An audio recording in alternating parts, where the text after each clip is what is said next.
नमस्कार शेतकरी मित्रांनो, आज आपण पाहणार आहोत की कापसाचं उत्पादन आपल्याला 15 ते 20 क्विंटल कसं काढता येईल एकरी, याची आपण माहिती पाहणार आहोत। सर्वप्रथम मित्रांनो, आपल्याला हे जे कापूस लागवड करायचे आहे त्यावेळेस आपल्याला अंतर ठेवायचं आहे की कमीत कमी 4 किंवा 5 फुटावर जरी आपण लावलं, 5 बाय 2 किंवा 5 बाय 1.5 वर आपण लावला तर आपल्या जे झाड आहे ते दाटणार नाहीत आणि उत्पादन वाढण्यास मदत होते।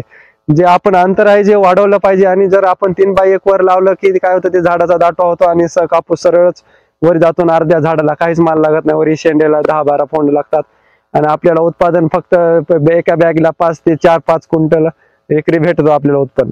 तर त्याच्यासाठी आपल्याला जे अंतर आहे ते वाढवायचं आहे। त्याच्यानंतर आपण जे खत टाकतो मित्रांनो, की खतानं सुरुवातीला आपण नत्र कमी असलेले खत टाकायचे, जसे की 10-26-26, 9-24-24, 8-21-21 अशा प्रकारे आपल्याला जे नत्र कमी असलेले खत टाकायचे सुरुवातीला। त्याच्यानंतर जर आपला कापूस जर हाईट वाढली, बोंड जर 30-35-40 जर निभरले, तर त्याच्यानंतर आपल्याला युरिया नंतर एकरी 35 ते 40 किलो टाकायचा आहे। तर मित्रांनो, असं जर नियोजन केलं तर आपल्या कापसाचं उत्पादन 100% वाढतं। आणि आजकाल लोक काय करतात माहिती का मित्रांनो, एका एकर मध्ये 4-5 बॅग लावतात आणि उत्पन्न बघितलं तर काहीच मिळत नाही। तर आपण 2च बॅग लावायच्या, पण त्याचं नियोजन आहे ते चांगल्या पद्धतीने केलं तर 100% आपल्याला फायदा होणार आहे। तर व्हिडिओ मित्रांनो कसा वाटला नक्की कमेंट करा, आणि व्हिडिओ जर आवडला असेल तर एक लाईक करा।